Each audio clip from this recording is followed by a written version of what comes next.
রাজধানীর পল্টনের দুটি ও মতিঝিল থানার নাশকতার একটি মামলায় খেলাফত মজলিসের মহাসচিব মামুনুল হকের জামিন মঞ্জুর করেছে আদালত। দুপুরে ঢাকার চিফ অতিরিক্ত মেট্রোপলিটন ম্যাজিস্ট্রেট মাহবুবুল হকের আদালতে জামিন আবেদন করা হলে 10,000 টাকা মুচলেকায় মঞ্জুর করেন। ইতিহাস পরিবহনের চালক সোহেল রানা বাবু ও সহকারী হৃদয়ের মৃত্যু বাস চাপায় নয়, এটি একটি হত্যাকাণ্ড বলে দাবি করেছে তার পরিবার ও মিরপুর সড়ক পরিবহন শ্রমিক ঐক্য পরিষদ।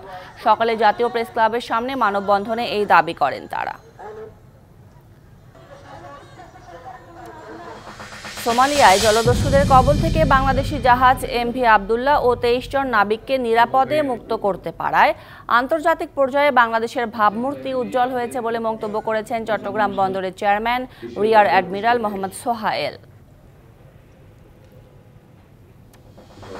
যশোরে যুবককে ছুরিকাঘাত করে স্বর্ণের চেইন ছিনতাইয়ের ঘটনায় কিশোর গ্যাংয়ের 4 সদস্যকে আটক করেছে পুলিশ।